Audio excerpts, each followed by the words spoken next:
जय हिंद फ्रेंड्स। हमारे YouTube channel MB study classes पे आप सभी का स्वागत है। इतिहास की श्रृंखला में हमारी क्लास का जो टॉपिक चल रहा है वो चल रहा है वैदिक सभ्यता।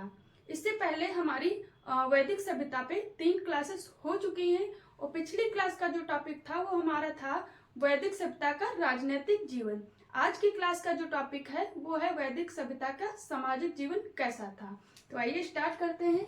आज की क्लास का जो टॉपिक है वो है वैदिक काल सामाजिक जीवन। हम लोग देखेंगे आज की क्लास में कि वैदिक काल पीरियड में आर्यों का सामाजिक ढांचा कैसा था। समाज के अंतर्गत जैसे आ जाएगा कि आर्यों का परिवार कैसा था, पितृ था कि मातृसत्तात्मक था, वहाँ की वर्ण व्यवस्था क्या थी, स्त्रियों की स्थिति क्या थी, खान पीन क्या था, वेशभूषा क्या था। ये सब चीजें जो आ जाती हैं वो सामाजिक जीवन के अंतर्गत आ जाती हैं। तो आज की क्लास का जो टॉपिक है हमारा वो वैदिक सभ्यता का सामाजिक जीवन है। अगर हम बात करें वैदिक सभ्यता की, काल अपने समय में जो काल पीरियड लिए है वो लिए है 1500 बीसी से लेके 600 बीसी। ये संपूर्ण वैदिक पीरियड का समय माना जाता है। वैदिक पीरियड को पुनः 2 भागों में डिवाइड कर दिया जाता है। हम लोगों ने देखा था वो कौन कौन से हो जाते हैं। पहला भाग हो जाता है जो हमारा वो हो जाता है ऋग्वैदिक काल। ऋग्वैदिक काल या पूर्व वैदिक काल कह सकते हैं। ऋग्वैदिक काल, ऋग्वैदिक काल का जो समय पीरियड माना जाता है वो माना जाता है 1500 बीसी से लेके 1000 बीसी। ये समय पीरियड जो है वो ऋग्वैदिक काल समय का है। दूसरा इसका कालखंड है उत्तर वैदिक काल।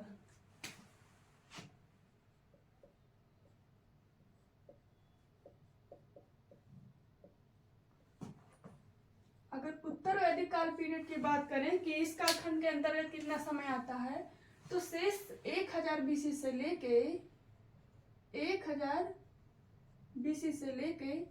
600 बीसी तक का जो समय आता है वो आता है उत्तर वैदिक काल के अंतर्गत। और 1500 बीसी से लेके 1000 बीसी का समय जो आता है वो ऋग्वैदिक काल के अंतर्गत आता है।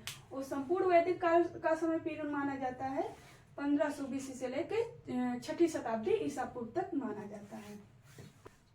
वैदिक पीरियड के अंतर्गत हम लोग अब एक एक काल उठाएंगे और एक एक काल की विशेषता पढ़ेंगे, फिर दूसरी विशेषता पढ़ेंगे उत्तर वैदिक काल में कि इस काल में क्या था और उत्तर वैदिक काल में जाते जाते सामाजिक जीवन में क्या हरासमेंट हुआ, क्या अचीवमेंट हुआ। ये तुलनात्मक दृष्टि देखेंगे ताकि हम लोग को आसानी होगी समझने में कि इनका सामाजिक जीवन कैसा था। तो हम बात करेंगे ऋग्वैदिक पीरियड की। ऋग्वैदिक पीरियड के अंतर्गत हम लोग कितने समय की बात करेंगे तो 1500 बीसी से लेके 1000 बीसी की बात करेंगे। तो ऋग्वैदिक पीरियड के अंतर्गत हम लोग 1500 बीसी से लेके 1000 बीसी की जो आर्यों का सामाजिक जीवन था उनकी बात करेंगे। तो समाज के जो पहली इकाई होती है वो होता है परिवार। तो अगर हम बात करें परिवार, आर्यों का परिवार कैसा था ऋग्वैदिक पीरियड में, तो आर्यों का जो परिवार था वो पितृसत्तात्मक था। ये सबसे महत्वपूर्ण हो जाता है। इससे पहले हम लोग जो पढ़े थे सभ्यता, सिंधु घाटी सभ्यता, वहां का परिवार देखे थे कि मातृसत्तात्मक थे। लेकिन यहाँ पे ऋग्वैदिक कालों की जो समाज थी परिवार में वो पितृ सत्तात्मक था। यहाँ पे हर कार्य के लिए, हर चीज के लिए पिता जिम्मेदार होता था और घर का जो मुखिया रहता था वो पिता रहता था। इस वजह से जो ऋग्वैदिक समाज था वो पितृ सत्तात्मक समाज था। इसके साथ ही जो परिवार था, एक परिवार में 4-4 पीढ़ियों के लोग एक साथ रहते थे। इसका समाज पितृ सत्तात्मक होने के साथ साथ यहाँ पे जो परिवार के साथ रहती हैं वो 4-4 पीढ़ियां एक साथ रहती है। मतलब यहाँ पे पितृपक्ष और माता पक्ष जो होता था वो दोनों एक साथ रहते थे। मतलब कि जैसे अगर पिता की बात करें पितृपक्ष में तो जैसे हमारे पिता रह रहे हैं और हमारे दादी दादा रह रहे हैं। ऐसे अगर हम बात करें माता पक्ष में अपनी मम्मी के पक्ष में, तो मम्मी पक्ष में अगर बात करें तो जैसे हमारी मम्मी रह रही है उनके साथ मामा लोग रह रहे हैं। तो यहाँ पे 4 पीढ़ी हो गई। जैसे कि एक हमारी हो गई, हमारी पापा की और बाबा की हो गई, ये 2 पीढ़ी हो गई। और मम्मी पक्ष की बात करें तो मम्मी के माता पिता हो जाएंगे, मतलब मेरे नाना हो जाएंगे और मामा हो जाएंगे। तो ये 4 पीढ़ी एक साथ रहती थी। तो इसके साथ ही पितृसत्तात्मक समाज के साथ साथ यहाँ पे 4-4 पीढ़ियां एक साथ रहती थी। उसमें से मातृपक्ष रहते थे और पितृपक्ष दोनों एक साथ ही रहते थे। और ये जो साहित्य में ये शब्द आया है नप्त, नप्त शब्द भी मिल सकता है और कहीं कहीं पे नृत्य भी मिल सकता है, नृत्य। ये जो शब्द आया है किसके लिए आया है, तो ये कजिन सिस्टर ब्रदर होते थे उनके लिए आया है।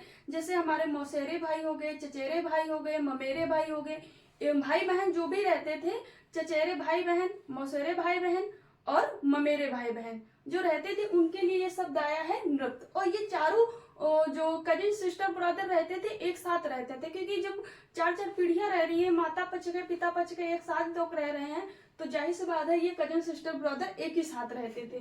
तो पूछा जा सकता है कि ये नृत्य शब्द किसके लिए आया है, तो ये कजन सिस्टर ब्रदर जो ममेरे चचेरे मौसेरे रहते थे उनके लिए आया है। इसके बाद बात करें कि परिवार का निर्णय कौन लेता था। कोई भी टॉपिक रहती थी, समस्या से लेके कोई भी कार्य करने को लेके दिशा निर्देश जो भी रहता था वो डिसीजन लेते थे घर के पिता लेते थे। तो पितृ सत्तात्मक समाज था हमारा, तो घर का पूरी जिम्मेदारी और डिसीजन लेने की, डिसीजन मेकिंग की जो शक्ति मानी जाती थी वो पिता में मानी जाती थी। तो किसी प्रकार का भी निर्णय लेना होता था ऋग्वैदिक कार्यों में तो उनके पिता लेते थे, और पिता जैसा भी निर्णय लेते थे उनका पालन करना पड़ता था। वो कभी कभी बहुत सोच समझ के भी निर्णय लिए जाते थे, अच्छे लिए जाते थे, लेकिन कभी कभी गुस्से में कुछ बुरे निर्णय भी लिए गए हैं जिनका उल्लेख ऋग्वैदिक साहित्य में प्राप्त होता है।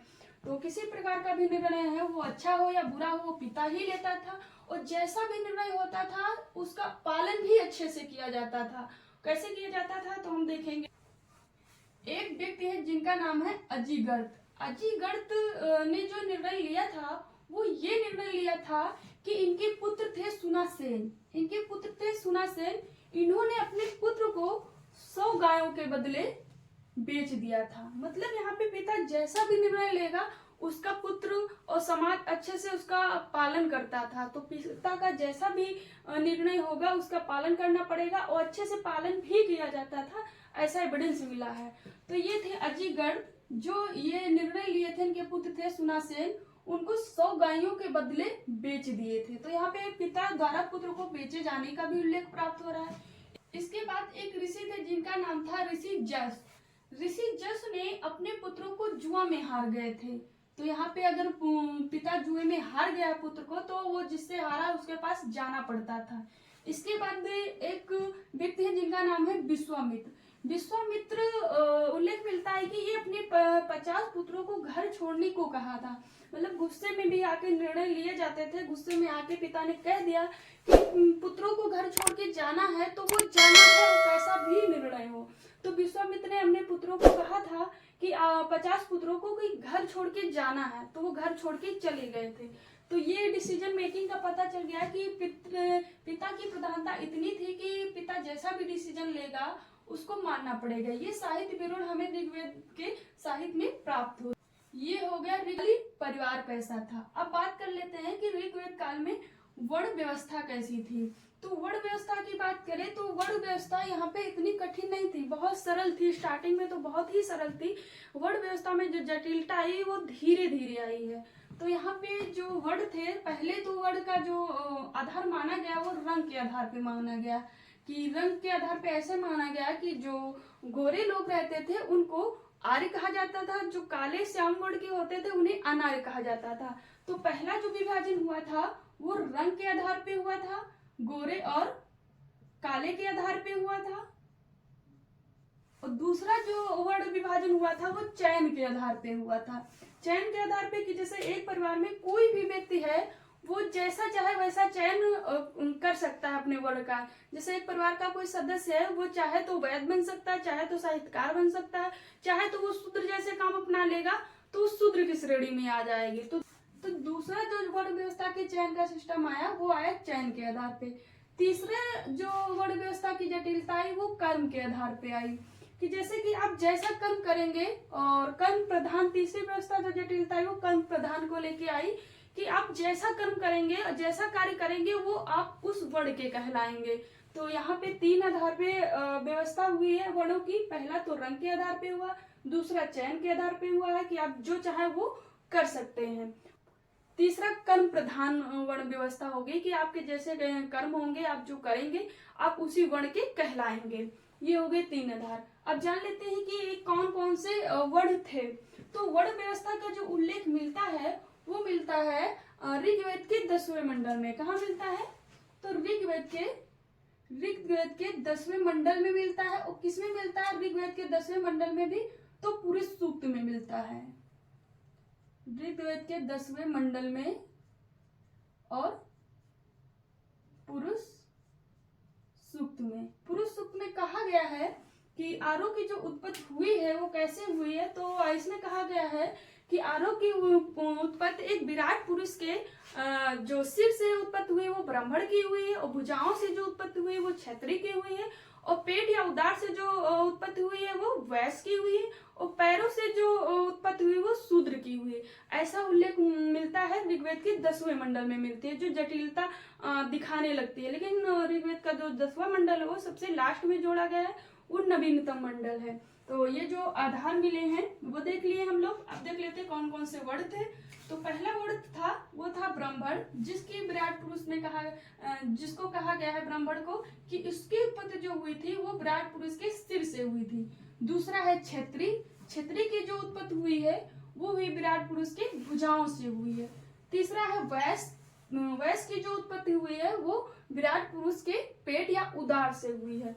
चौथा वर्ण है शूद्र, शूद्र की जो उत्पत्ति हुई है वो हुई है पैरों से हुई है। तो ये ऋग्वेद के 10वें मंडल में और पुरुष सूक्त में वैसा वर्ण मिलता है। इसमें से हम जो ब्राह्मण की बात करें तो ब्राह्मण का जो ऋग्वेद में उल्लेख मिलता है वो 14 बार मिलता है। 14 बार किसका उल्लेख मिलता है? तो ब्राह्मण का उल्लेख मिलता है। इसके बाद 9 बार हमें ऋग्वेद में उल्लेख मिलता है क्षत्रिय का मिलता है। बाकी वैश्य शूद्र का विशेष उल्लेख नहीं है। 14 बार किसका? ब्राह्मण का मिलता है ऋग्वेद में, और 9 बार क्षत्रिय का मिलता है। और काम की बात कर ले, काम क्या करते थे? तो ब्राह्मण का काम जो पुरोहित संबंधित चीजें रहती थी, पूजा पाठ गायन इन सब में जो काम रहता था वो ब्राह्मण का रहता था। शिक्षा से संबंधित जितनी चीजें रहती थी, शिक्षा पे पूरा अधिकार एक तरीके से ब्राह्मण का था, उसके बाद क्षत्रिय का था, फिर वैश्य का था, और शूद्र का कोई शिक्षा पे विशेष अधिकार या फिर उनका अधिकार नहीं था। तो ये हो गया इनका पाठन पठान हो गया और पूजा पाठ हो गया। और क्षत्रिय का जो काम माना जाता था वो माना जाता था सुरक्षा को लेके, कि जो राजा की सुरक्षा, प्रजा की सुरक्षा की जो जिम्मेदारी होती थी वो क्षत्रिय की होती थी। बात करें वैश्य की जो काम रहती थी वो एक प्रकार से कृषि कार्य रहता था, कृषि कार्य और अनाज उत्पादित करके चारों वर्णों की आवश्यकताओं की पूरी करना। चौथे थे शूद्र, तो शूद्र का काम था कि चारों वर्णों की सेवा करना, चारों वर्णों में जो भी सेवा के कार्य रहेंगे वो काम जो करेंगे, और इनके अलावा जो बच्चे काम रहते थे वो शूद्र करते थे। ये हो गए चारों वर्ण और उनके कार्य। अब बात कर ले वर्णों का चयन किस आधार पे होता था। तो पहला होता था गोरे और काले पे, और फिर होता था चयन, आप जो भी चयन कर ले। उसके बाद होता था कर्म के आधार पे होता था। हम देखेंगे कि आगे जब देखेंगे कि जटिलता तो आ जाती है, फिर भी वर्ण व्यवस्था पे ही एक उल्लेख प्राप्त होता है वैदिक साहित्य में, जिसमें ये कहा गया है कि मैं कवि हूँ। एक व्यक्ति द्वारा स्वयं कहा गया है, उल्लेख किया गया है कि मैं कवि हूँ और मेरे पिता वैद्य हैं और मेरी माता जो है ना वो आटा पीसने का काम करती है, और हम तीनों अलग अलग व्यवसाय करते हैं, फिर भी हम एक ही साथ एक घर में रहते हैं। तो इस एविडेंस से मिलता है, साक्ष्य मिलता है कि इस काल में वर्ण व्यवस्था उतनी जटिल नहीं हुई थी, क्योंकि एक ही परिवार के 3 व्यक्ति हैं, जो एक वैद्य का काम कर रहा है, एक उसकी माँ आटा पीसने का काम कर रही, और वो खुद एक कवि है। तो ये वर्ण मिलता है वर्ण व्यवस्था को लेके। इसके बाद हम बात कर लेते हैं ये स्त्रियों की दशा कैसी थी। तो ये भी समाज का अंग है कि अगर समाज की उन्नति देखना है तो सबसे पहले आप स्त्रियों की स्थिति देखें, ऐसा माना जाता है। तो अगर स्त्रियों की स्थिति देखें तो ऋग्वेद काल में स्त्रियों की स्थिति सर्वश्रेष्ठ थी, लेकिन इससे पहले जो सबसे अच्छी स्थिति पाई जाती है वो पाई जाती है सिंधु घाटी सभ्यता में। तो अगर सिंधु घाटी सभ्यता इसमें दोनों में कंपेयर में आ जाए तो सबसे अच्छी जो स्त्रियों की स्थिति थी वो सिंधु घाटी सभ्यता में थी। उसके बाद हल्का सा हरासमेंट आता है इस काल में भी, क्योंकि वहां का समाज जो था वो मातृ प्रधान था, और यहाँ पे देखते हैं कि पितृ प्रधान समाज हो जाता है। और लेकिन फिर भी यहाँ पे महिलाओं की स्थिति अन्य कालों की अपेक्षा जो उत्तरवर्ती काल आते हैं उनसे काफी बेहतर थी। तो इस काल में, ऋग्वैदिक काल में, स्त्रियों की स्थिति सबसे सर्वश्रेष्ठ थी। इसके बाद एक शब्द आया है ऋग्वेदिक साहित्य में, वो आया है जयदे स्तंभ। जयदे शब्द जो आया है ये ऋग्वेदिक साहित्य में आया है, और इस शब्द का जो अर्थ लगाया जाता है वो लगाया जाता है कि पत्नी ही घर है। क्या अर्थ है? पत्नी ही घर है। पत्नी ही घर है। तो इस शब्द से महत्व देखा जा सकता है कि यहाँ पे इतना महिलाओं को महत्व दिया जा रहा है कि पत्नी ही घर है। अगर पत्नी नहीं है घर में तो वो घर नहीं है। ये जो जायदे शब्द आया है इसका अर्थ है कि पत्नी ही घर है। इससे स्पष्ट होता है कि महिलाओं की स्थिति काफी अच्छी थी। आगे देखते हैं कि महिलाओं को क्या अधिकार था, क्या अधिकार नहीं था। तो अगर हम बात करें, जो अभी राजनीतिक जीवन पढ़े थे हम लोग, तो वहां पे संस्थाएं थी सभा और समिति। महिलाएं जो ऋग्वैदिक साहित्य में थी इस काल में, ऋग्वैदिक काल में जो महिलाएं थी वो सभा समिति, ये राजनीतिक संस्थाएं होती थी, ये इसमें भाग लेती थी। इसके अलावा ये समिति में भाग लेती थी, यज्ञ में भाग लेती थी और इन कार्यों को संपन्न कराती थी। तो यहाँ पे इस काल में महिलाएं राजनीतिक क्षेत्र में सभा समिति में भाग लेती थी, युद्ध में भाग लेती थी और यज्ञ में भी भाग लेती थी। इसके अलावा साहित्य में भी भाग लेती थी। तो ये हो गया। इसके बाद अगर हम बात करें कि क्या क्या प्रथा थी, तो यहाँ पे ऋग्वैदिक काल में बाल विवाह प्रथा बिल्कुल नहीं थी। यहाँ पे जो विवाह होते थे वो 16-17 वर्ष की आयु में। अगर आज के टाइम की बात करें तो आज के टाइम के भी जो अगर देखा जाए भारत में अधिकतर शादियां, मतलब 60% शादियां जो होती हैं इसी एज के अंतर्गत हो जाती हैं, 17 से लेकर 18 के बीच हो जाती है। वैसे मानक ही पैमाना जो हमारे भारत सरकार का है वो 18 वर्ष है, लेकिन ऋग्वैदिक साहित्य में मतलब सोचिए 1500 BC से लेके 1000 ईसा पूर्व के आसपास हमारे ऋग्वैदिक आर्य इतना जागरूक थे कि महिलाओं का जो शादी करते थे वो 16 से 17 वर्ष की आयु में करते थे। इससे ज्ञात होता है कि इस काल में बाल विवाह बिल्कुल नहीं था। महिलाओं की शादी जो होती थी वो 16-17 वर्ष की आयु में होती थी। इसके अलावा इस शादी की बात हो गई, मतलब वो अडल्ट हो जाती थी तभी उनकी शादी होती थी।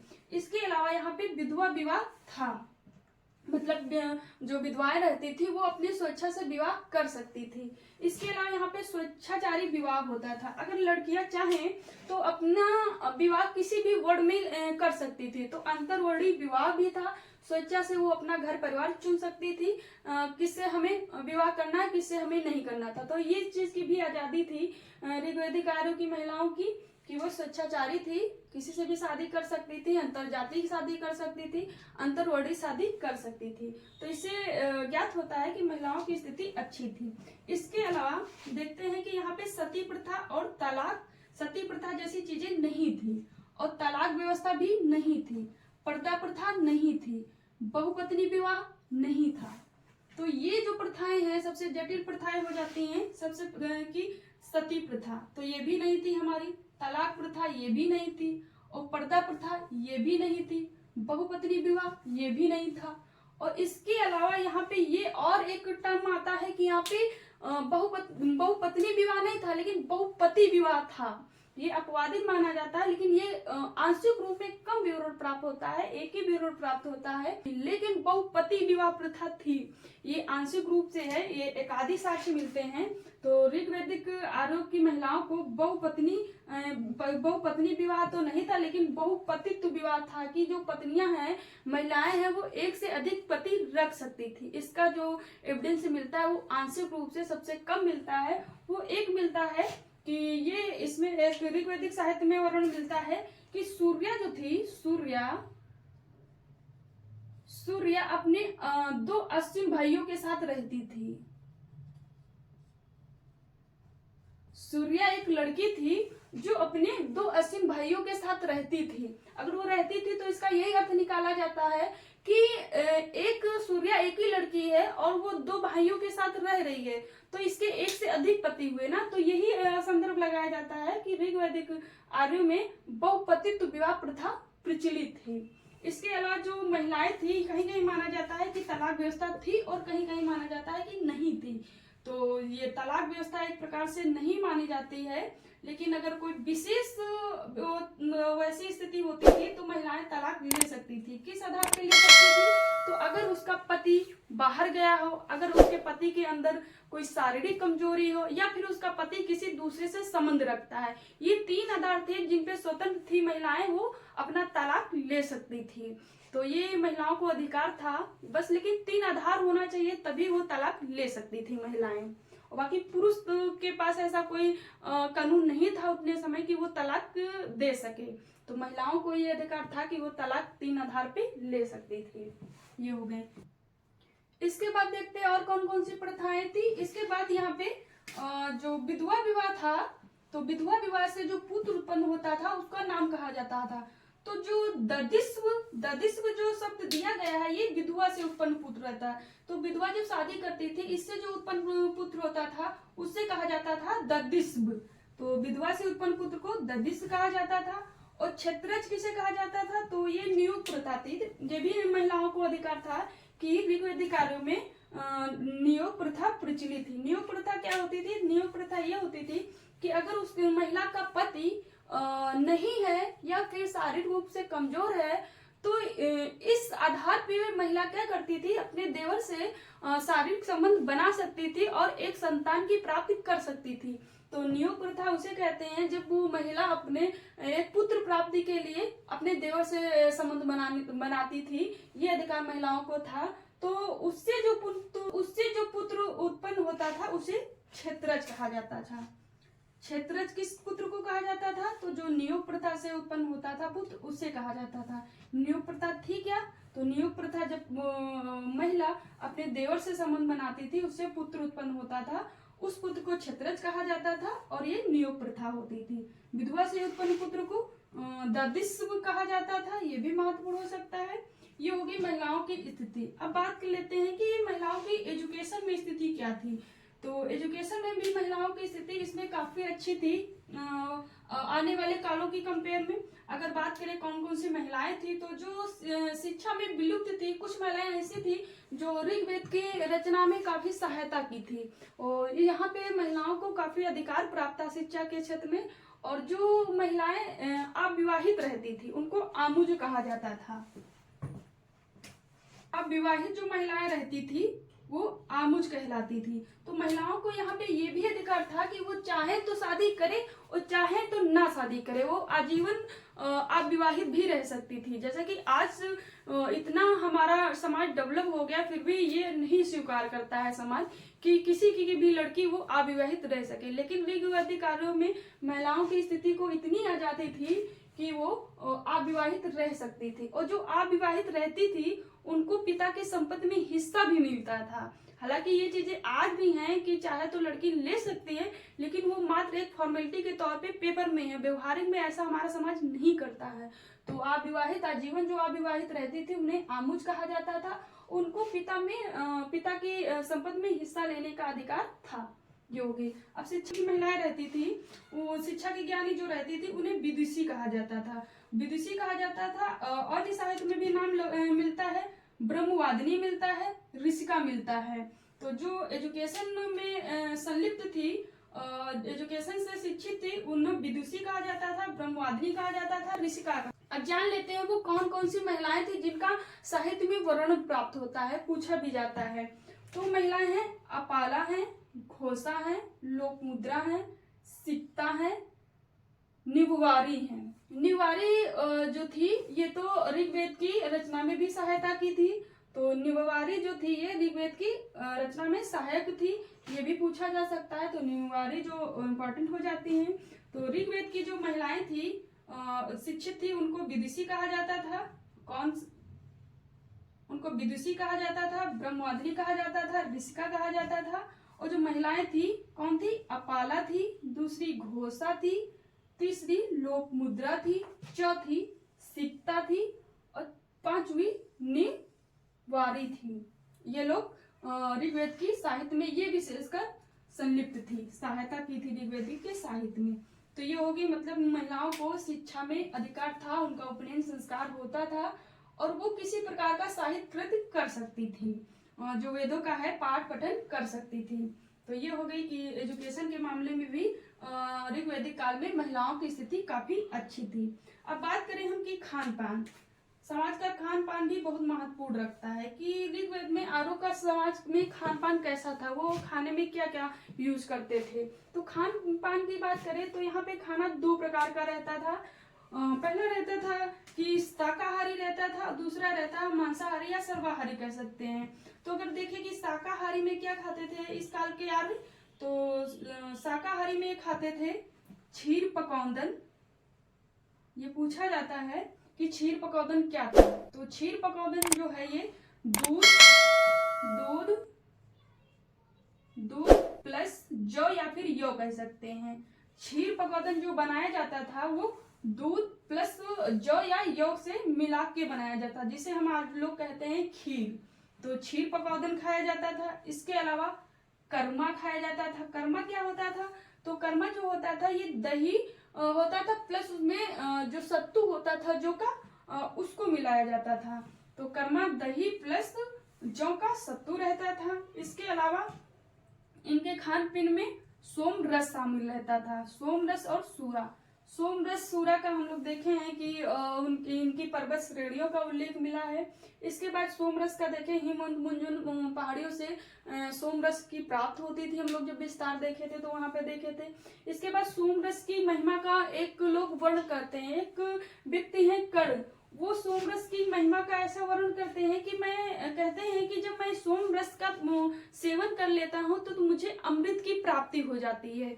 तो मतलब सोम रस वहां पे बहुत महत्वपूर्ण था। इसीलिए जो एक व्यक्ति थे कर्ण, उन्होंने ये उल्लेख किया कि मैं सोम रस का सेवन कर लेता हूँ तो मुझे अमृत की प्राप्ति हो जाती है। इसके बाद सूरा, सूरा एक प्रकार से माना जाता है कि ये शराब थी, लेकिन साहित्य में सोम रस और सूरा का उल्लेख मिलता है।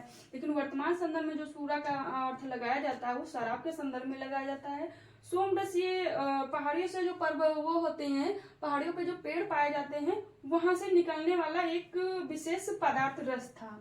तो ये हो गए। इसके बाद इनके खाना में शहद यूज होता था। शहद का जो ये लोग यूज करते थे वो करते थे मिठास के लिए। तो मिठास के लिए जो ये लोग यूज करते थे, ऋग्वैदिक समाज के लोग वो करते थे शहद मिठास के लिए करते थे। तो कौन कौन से हो गए, ये क्षीर पकौंदन हो गया, कर्मा हो गया, सोमरस हो गया, सूरा हो गया और शहद हो गया। ये इनके खान पीन में शामिल था।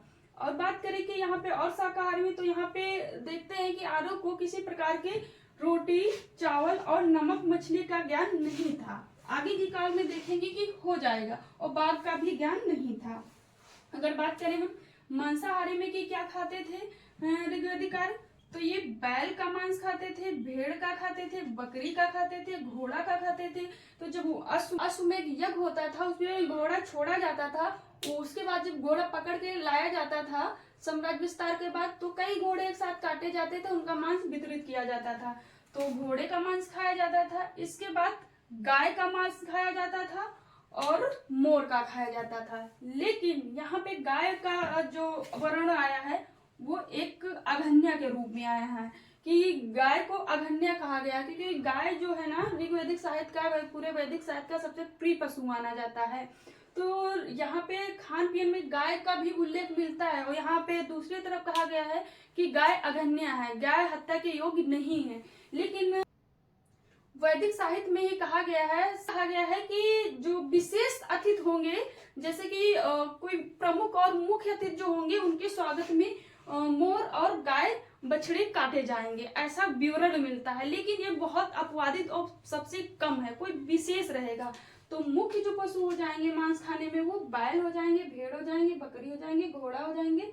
और जो गाय मोर है ये एक प्रकार से मान लेते हैं कि अपवादित है। लेकिन जब ऐसा उल्लेख प्राप्त होता है कि वैदिक साहित्य में कि गाय और बछड़े और मोर का जो सेवन होगा वो कोई विशेष अतिथि आएंगे तभी इनका मांस खिलाया जाएगा, ऐसा वर्णन मिलता है।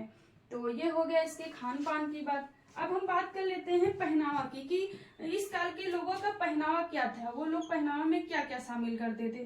तो पहनावे में बात करें तो ये निवी हो जाता है। निवी को अधिवसन भी कह सकते हैं, निवी या भी अधिवसन। निवी कैसा वस्त्र था, तो निवी वस्त्र जो था ये कमर के नीचे पहना जाता था, कमर के नीचे पहना जाता था। निबी कमर के नीचे पहना जाता था, निबी अधवासस।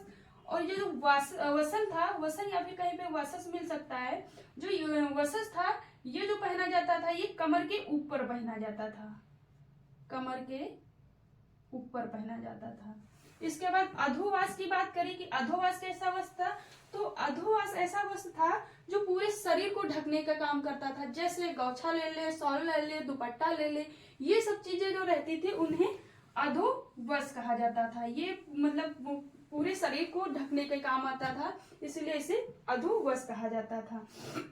इसके बाद अगला वस्त्र है उसनी। उसनी जो था ये एक प्रकार का पगड़ी था, ये सर पे धारण किया जाता था।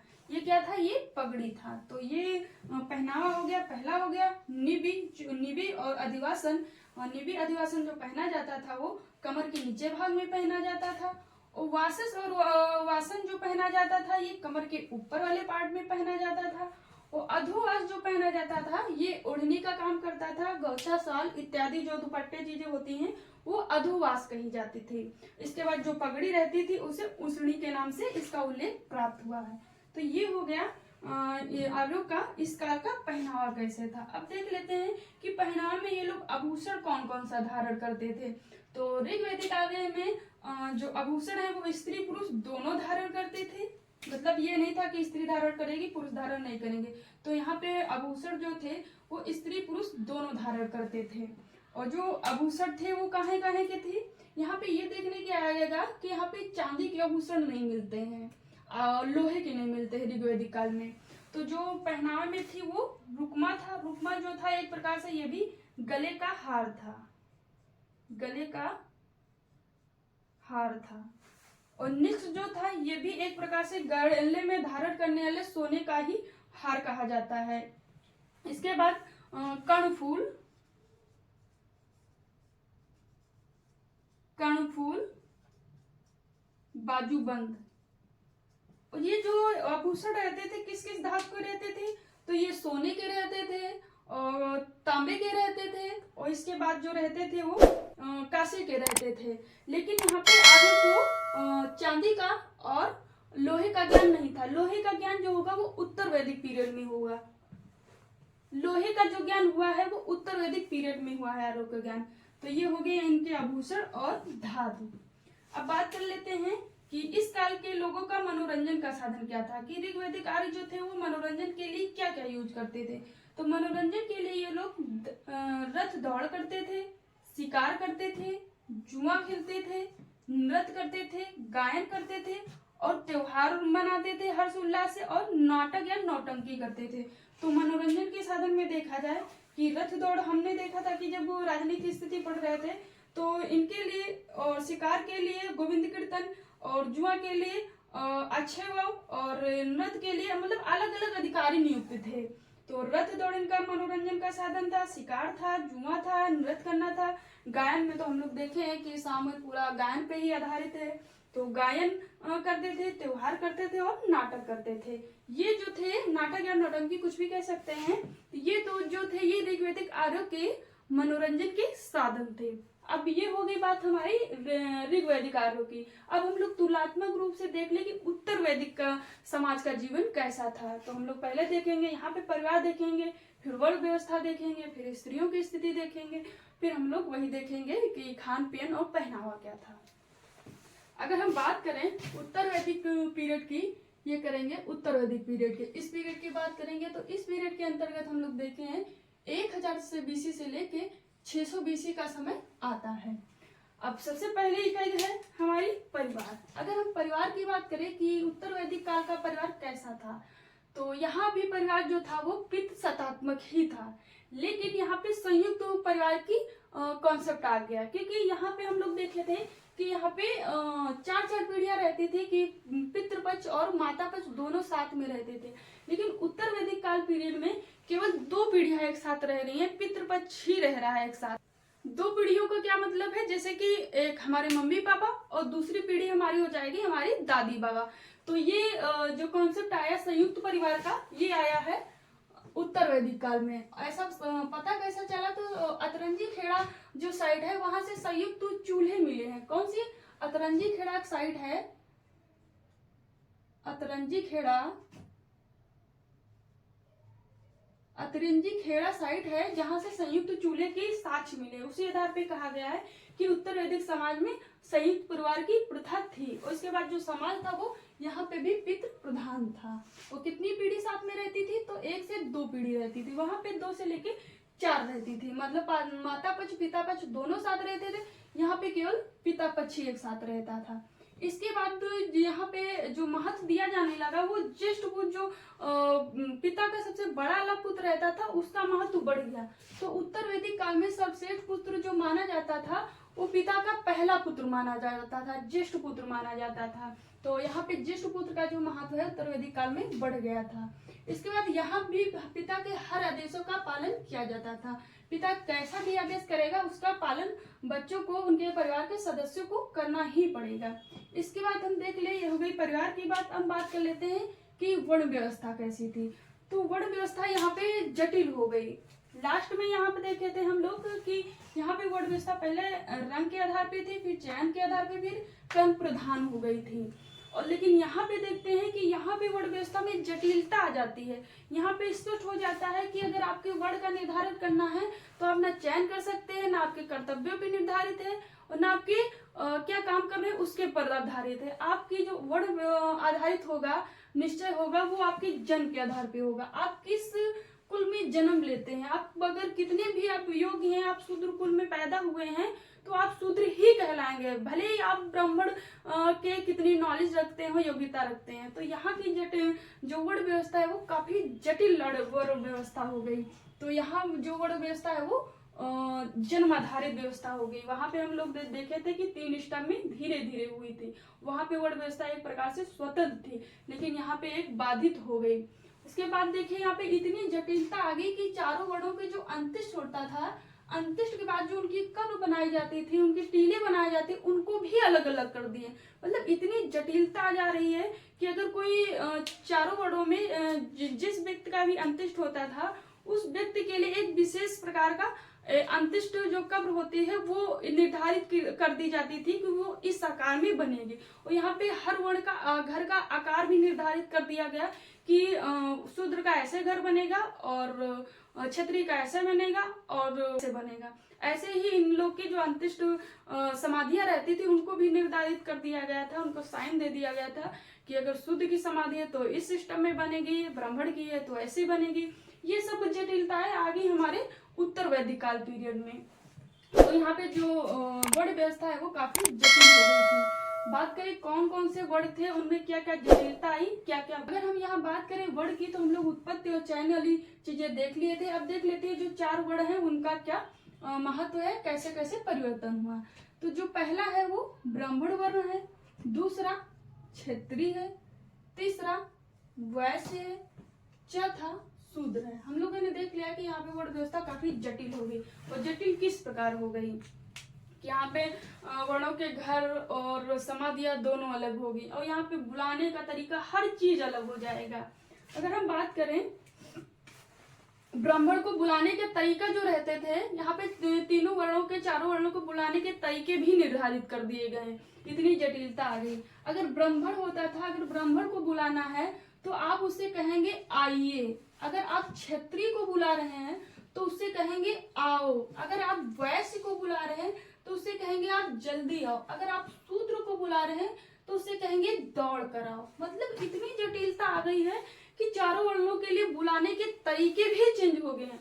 अगर ब्राह्मण है तो सम्मान से बुलाएंगे कि आप आइए, और क्षत्रिय है तो उसे कम सम्मान दिया जाएगा कि उसे बुलाया जाएगा आओ, और वैसे है तो जल्दी आओ, और शूद्र है तो दौड़ के आओ। ऐसा सिस्टम हो गया था वर्ण व्यवस्था का। इसके बाद बात करें कि उपनयन संस्कार का, तो उपनयन संस्कार की बात करें तो यहाँ पे उपनयन संस्कार का समय, पीरियड, वर्ष और जो जनेऊ धारण किया जाता था उसको भी अलग कर दिया गया था। तो सबसे पहले ये परिवर्तन देखने को मिलता है कि यहाँ पे जो ये शूद्र है इसको उपनयन संस्कार से अलग रखा गया है। शूद्र को उपनयन संस्कार, वैदिक सभ्यता का पाठ पठन करने का यहाँ पे किसी प्रकार का कोई अधिकार नहीं है, और अगर वो करता है तो उसे दंडित किया जाएगा, ऐसा भी उल्लेख मिलता है। तो शूद्र की बात करें तो यहाँ उपनयन संस्कार वैदिक साहित्य के पठन पाठ के लिए होता है, जब बालक सबकी उम्र निर्धारित है 8 वर्ष का हो जाता है तो वो वैदिक साहित्य जो होते थे वो गुरुकुल पद्धति में जाने योग्य हो जाता था। वैदिक जो साहित्य रहते थे उनके पाठ पठन के योग्य हो जाता था। तो इन सब चीजों से यहाँ पे शूद्र को अलग रखा गया था। शूद्र को किसी प्रकार का अधिकार नहीं था कि वो एजुकेशन ले सकता था, उपनयन संस्कार कर सकता था। तो यहाँ पे जो उपनयन संस्कार होता था वो केवल 3 वर्णों का होता था। अगर बात करें कि ब्राह्मण का कब होता था, तो ब्राह्मण का जो उपनयन संस्कार होता था वो बसंत ऋतु में होता था। उम्र की बात करें तो जब वो बालक ब्राह्मण वर्ण का बालक 8 वर्ष का हो जाएगा तो उसका उपनयन संस्कार हो जाएगा। अगर हम बात करें कि क्षत्रिय वर्ण में, तो क्षत्रिय वर्ण के बालक का जो उपनयन संस्कार होता था वो ग्रीष्म ऋतु में होता था या फिर कह सकते हैं गर्मी में होता था। कितनी वर्ष में होता था, तो अगर बालक क्षत्रिय वर्ण का बालक 11 वर्ष का हो जाता था तब उसका उपनयन संस्कार होता था। बात करें वैश्य का, तो वैश्य वर्ण का जो बालक रहता था अगर वो 12 वर्ष का हो जाता था तब उसका उपनयन संस्कार होता था। तो इसके लिए मौसम निर्धारित था कि सर्दी में होता था। तो यहाँ पे सबके मौसम निर्धारित है। ब्राह्मण का 8 वर्ष में बसंत ऋतु में होता था और क्षत्रिय का 11 वर्ष में गर्मी में होता था और वैश्य का जो होता था वैश्य में 12 वर्ष का जब बालक हो जाता था तो सर्दी के पीरियड में उनका उपनयन संस्कार किया जाता था। इसके बाद जब उपनयन संस्कार किया जाता था तो विशेष प्रकार के मंत्रों का यूज किया जाता था। तो यहाँ पे तीनों वर्णों के लिए मंत्रों का भी अलग अलग उच्चारण होता था। अगर बात करें हम ब्राह्मण के लिए कौन सा मंत्र उपनयन के लिए यूज किया जाता था, तो गायत्री मंत्र किया जाता था। और क्षत्रिय के लिए जो किया जाता था वो त्रिष्टुप मंत्र किया जाता था। और वैश्य के लिए जो मंत्र प्रयोग किया जाता था उपनयन के समय वो जगती मंत्र किया जाता था। तो साहित्य में वैदिक साहित्य में जो सबसे ज्यादा मंत्र प्रयोग हुआ है वो जगती मंत्र हुआ है। सबसे ज्यादा कौन सा हुआ है, तो ये जगती मंत्र हुआ, क्योंकि क्षत्रियों की संख्या भी सबसे ज्यादा होती, इस वजह से सबसे ज्यादा जो मंत्र प्रयोग हुआ है उपनयन संस्कार में वो जगती मंत्र का प्रयोग हुआ है। हो सकता है पूछ ले। तो यहाँ पे मंत्र भी अलग अलग हो गए। यहाँ पे जो हो रहा है गायत्री मंत्र और इनका हो रहा है त्रिपुट, इनका हो रहा है जगती। इसके अलावा यहाँ पे देखते हैं सबका जनेऊ जो होता है वो भी अलग अलग कर दिया जाता है। तो जैसे कि अगर ब्राह्मण वर्ग का बालक है तो उसका जो जनेऊ होगा वो सूत का होगा और इसका है तो इसका जो होगा वो धारण करेगा। तो यहाँ पे जनेऊ भी अलग अलग हो जाते हैं। अब बात करें यहाँ पे, वहां पे गोत्र का महत्व नहीं था कि गोत्र जो है यहाँ पे जो वैदिक समाज में गोत्र का अर्थ लगाया जाता था वो गौ पालन के संबंध में लगाया जाता था कि एक परिवार के जो लोग गौ पालन करते थे उनके संदर्भ में लगाया जाता था।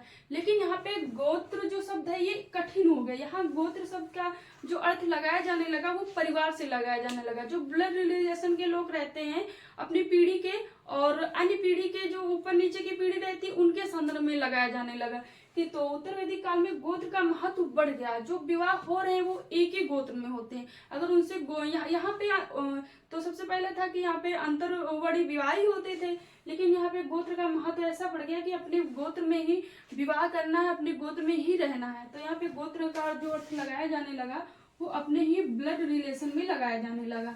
तो यहाँ पे गोत्र का महत्व बढ़ गया और एक गोत्र में ही शादी होती थी। अगर किसी को भी शादी करना है लड़का लड़की तो वो अपने ही गोत्र में करेगा, अपने गोत्र से बाहर शादी नहीं कर सकता था उत्तर वैदिक काल पीरियड में। तो ये हो गई बात। अब हम देख लेते हैं स्त्रियों की स्थिति। स्त्रियों की स्थिति की बात करें तो ऋग वैदिक पीरियड में देखे थे स्त्रियों की स्थिति काफी अच्छी थी, लेकिन उत्तर वैदिक पीरियड में स्त्रियों की स्थिति में काफी गिरावट नजर आती है। क्यों नजर आती है हम लोग देखेंगे। तो इसका सबसे बड़ा जो प्रभाव दिखता है ये दिखता है उपनयन संस्कार। यहाँ पे देखे थे कि लड़कियों का उपनयन संस्कार होता था। लड़कियां आजीवन अविवाहित रह सकती थी। विदुषी विशाखा महिलाएं देखे थे जो ऋग्वैदिक साहित्य में रचना में सहायता की थी, उपनयन संस्कार होता था। यहाँ पे सबसे पहली पाबंदी लग जाती है कि यहाँ पे लड़कियों का उपनयन संस्कार बंद हो गया। दूसरा यहाँ पे गिरावट देखने को मिलती है कि बाल विवाह। यहाँ पे महिलाओं का बाल विवाह होना बहुत बड़ी बात नहीं, लेकिन कहीं एविडेंस मिलते हैं कि उत्तर वैदिक काल पीरियड में आते आते बाल विवाह की प्रथा प्रारंभ हो गई थी। इसके बाद तो ये युद्ध में और सभा समिति में महिलाओं को भाग नहीं दिया जाता था। हम लोग ऋग वैदिक पीरियड में देखे थे कि महिलाएं सभा समिति जो राजनीतिक इकाइयां संस्थाएं थी और युद्ध में भाग ले सकती थी। तो यहाँ पे उपनयन संस्कार बंद हो गया। दूसरा, युद्ध और सभा समिति में भाग लेना बंद हो गया। अगर हम बात करें अन्य कौन कौन सी चीजें हैं जो थी समाज में प्रचलित थी, जो बंद हुई थी, वो थी उपनयन संस्कार और युद्ध में और सभा समिति में भाग लेना था। बात करें समाज में क्या क्या प्रचलित था, तो इस काल में विधवा विवाह होता था, क्योंकि विधवा विवाह का हमें उल्लेख मिला है। विधवा विवाह का उल्लेख मिला है कि जो चौथा वेद है अथर्ववेद में, उस वेद में कहा गया है कि विधवाएं जो है ना वो 10 शादियां कर सकती है। किसमें उल्लेख मिला है, तो मिला है ये अथर्ववेद में।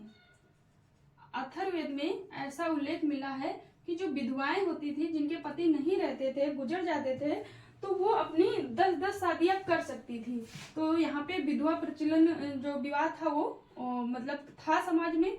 इसके बाद यहाँ पे नया कॉन्सेप्ट आ जाता है बहुपत्नी विवाह। हम लोग देखे थे कि वहाँ पे बहुपत्नी विवाह नहीं था ऋग्वैदिक पीरियड में, लेकिन यहाँ पे बहुपत्नी विवाह प्रथा आ जाती है। ये भी महिलाओं की स्थिति में गिरावट का संकेत है कि यहाँ पे महिलाएं कि पुरुष जो होते थे वहाँ पे महिलाएं बहुपत्नी विवाह कर रही थी। कि हम देखे थे सूर्य अपने 2 सिन भाइयों के साथ रह रही थी, और यहाँ पे बहुपत्नी जो पति है वो 1 से अधिक पत्नियां रख सकता है। तो जैसे कि एक राजा का उल्लेख मिलता है व्यक्ति का, जो वो 100 शादियां करके रखा था। और ये है मनु एग्जाम्पल में सबसे अच्छे हो सकते हैं, क्योंकि जो मनु थे जिनकी रचना मनु स्मृति ने किया है, तो जो मनु थे वो स्वयं 10 शादियां करके रखे थे। तो जब ऋषि थे मनु, वो उन्होंने 10 शादियां करके रखा था। इसके बाद तो अन्य ऋषि थे वो यज्ञवल्क्य थे। यज्ञवल्क्य जो थे उन्होंने खुद ही 2 शादियां कर रखी थी। उनकी पत्नियों का क्या नाम था, तो नाम था मैत्राणी और कात्यायनी।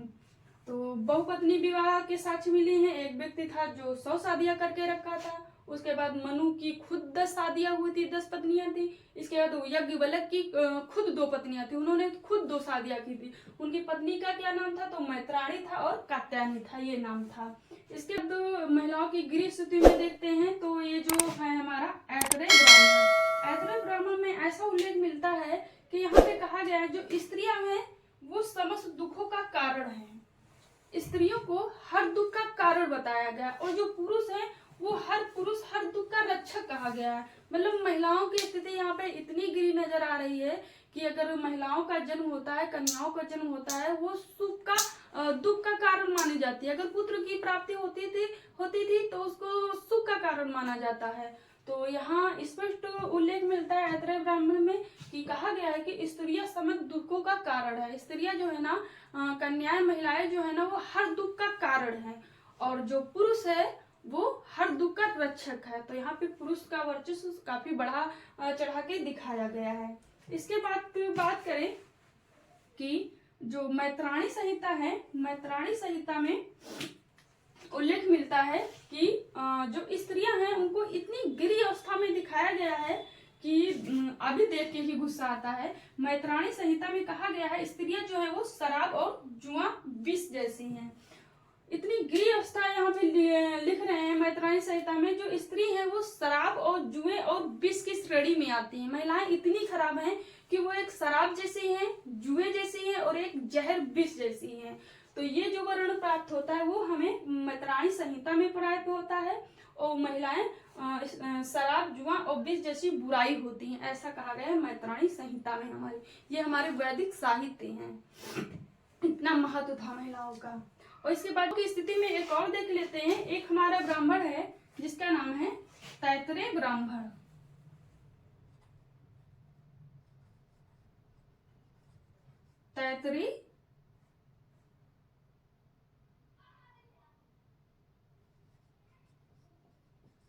तैतरेय ब्राह्मण में कहा गया है कि महिलाएं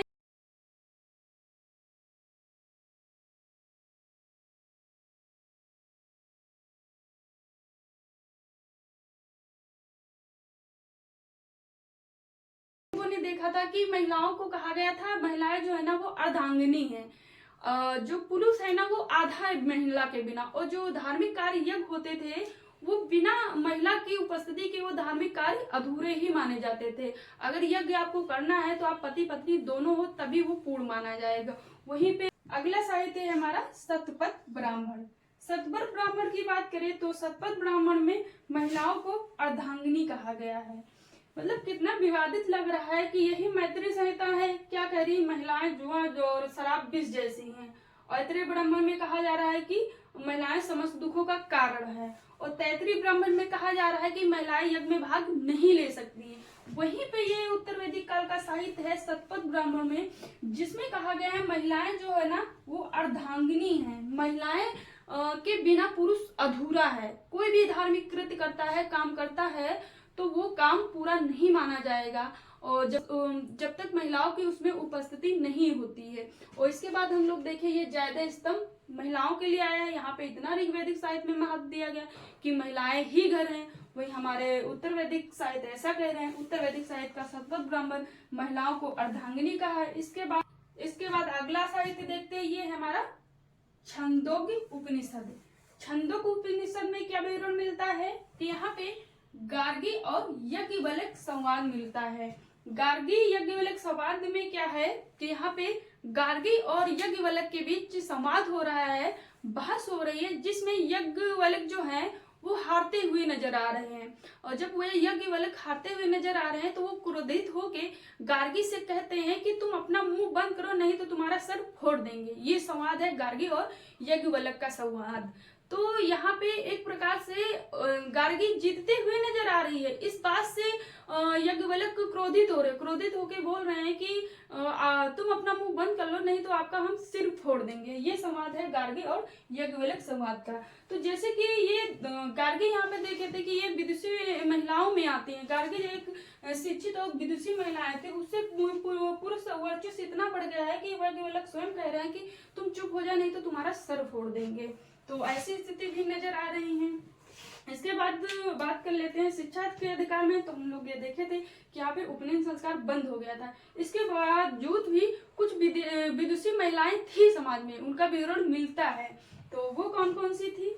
तो विदुषी महिलाओं की बात करें तो विदुषी महिलाएं जो होती थी वो पूरी तरीके से एजुकेटेड महिलाएं रहती थी, जो शिक्षा में भाग लेती थी और वैदिक पाठ्य पठन जो रहते थे साहित्य उनका करती थी। तो विदुषी महिलाओं की बात करें तो विदुषी में थी गार्गी थी, मैत्री थी और वेदवंती थी और सुभाला थी, कत्यानी थी और कास कत्यानी थी। ये महिलाएं पूछी जाती। जैसे हम लोग यहाँ बात किए थे यहाँ पे हम लोग देखे थे कौन कौन सी महिलाएं थी। तो थी ये अपाला थी, घोषा थी, लोपुंद्रा थी, सिक्ता थी और नीरा थी। तो यहाँ पे कौन सी महिलाएं आ जाती है विदुषी में?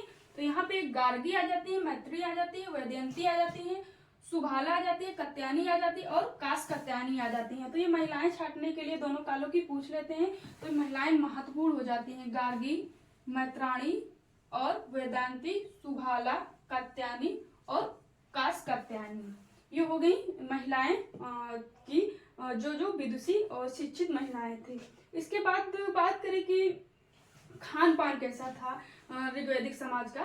तो खान पान की बात करें यहाँ पे जो सती प्रथा जैसी चीजें थी तो कहीं कहीं अपवादित चीजें मिलती हैं कि सती प्रथा उत्तर वैदिक काल में आ गई थी और कहीं कहीं मिलता है कि नहीं आई थी। क्योंकि जो रामायण का उत्तराखंड है उसमें ऐसा वर्णन मिलता है कि वहां पे जो है ना कि कोई व्यक्ति थी, उनकी माता सती होने के प्रमाण मिलते हैं। तो हालांकि जो लिखित प्रमाण मिलता है वो गुप्त काल में भानुगुप्त के रणभिलेख से मिलता है। तो सती प्रथा के साक्ष्य एकदम सीमित रूप में कहा जा सकता है या फिर ना के बराबर कहा जा सकता है कि ये ऐसी फॉर्मेलिटी होती थी लेकिन ज्यादा प्रचलन में नहीं थी। तो अगर बात करिए इसके बाद हम दास प्रथा की बात करें तो यहाँ पे ऋग वैदिक काल में दास प्रथा जैसी चीजें नहीं थी, लेकिन उत्तर वैदिक काल पीरियड में दास प्रथा जैसी चीजें देखने को मिलती हैं। दास प्रथा कहा जाता है कि दास प्रथा में दासों का मतलब कि पूरा ओपन रूप में नहीं मिलता है, लेकिन ये कहा जाता है कि दासों का उपहार के रूप में भेंट दिया जाता था, ऐसा विवरण मिलता है। वो भी उत्तर वैदिक परिप्रेक्ष्य में मिलता है, ऋग वैदिक परिप्रेक्ष्य में ऐसा नहीं मिलता है। अब बात कर ले हम खान पान की, तो खान पान की बात कर ले तो खान पान उत्तर वैदिक कारों का वही रहता है जो ऋग्वैदिक कारों का था, लेकिन यहाँ पे नई चीजें ऐड हो जाती हैं, जैसे कि वहाँ पे नमक, रोटी, मछली और चावल का ज्ञान नहीं था आर्यों को, लेकिन यहाँ पे आर्यों को ये जो अनाज थे उनका उन अनाजों का वो प्रयोग करते थे। उसके अलावा नई चीजें जो ऐड हो जाती हैं वो नमक हो जाती है, रोटी हो जाती है, मछली हो जाती है, चावल हो जाती है। और हाँ, वहाँ पे ऋग्वैदिक आर्यों को हाथी और बाघ का ज्ञान नहीं था, तो यहाँ पे खान पान में हाथी और बाघ के मांस को भी सम्मिलित करने लगे। तो अगर हम देखें कौन कौन से हो जाएंगे, तो हो जाएगा ये सारे क्षीर पकानुर, कर्मा, सोमरस, सूरा, शहद ये था। बैल, भेड़ा, बकरी, घोड़ा, गाय ये थी, गाय तो अपवादी थी है। और इसके बाद भी ये नमक, रोटी, इन सब चीजों का ज्ञान नहीं था। नमक, रोटी, मछली, चावल, हाथी, बाघ का भी ज्ञान हो गया था, इनका भी खान पान में प्रयोग करते थे। अगर हम बात करें पहनावे की, तो पहनावे में कोई अंतर नहीं आया विशेष, पहनावे में कोई अंतर नहीं आया। जो प्रथा प्रथा जैसी चीजें थी वो थोड़ी थोड़ी सी उभरने लगी थी, जैसे कि यहाँ पे प्रथा प्रथा जैसी कोई चीजें नहीं थी। ऋग्वैदिक पीरियड में प्रथा प्रथा जैसी कोई चीजें नहीं थी, लेकिन यहाँ पे तो आंशिक रूप से ना के बराबर दिखाई देती हैं। तो एक प्रकार से कह सकते हैं कि प्रथा प्रथा थी वो ना के बराबर ही थी। और इसके बाद पहनावा जो है हमारा, ये पहनावा वही है जो पहनावा यहाँ पे हम लोग देखे थे कि निवि, अधिवास और अधोवास और सुनीति, पहनावा वही बना रहा है। तो ऋग्वैदिक आभूषण जो भी है वो जो ऋग्वैदिक पीरियड में बने थे वही उत्तर वैदिक पीरियड में बने रहे। तो आज की क्लास का हमारा टॉपिक पूरा हुआ। वैदिक काल का सामाजिक जीवन हम लोगों ने तुलनात्मक अध्ययन की दृष्टि से देख लिया है। आई होप आज की क्लास आपको समझ में आई होगी। बाकी आज के लिए जय हिंद।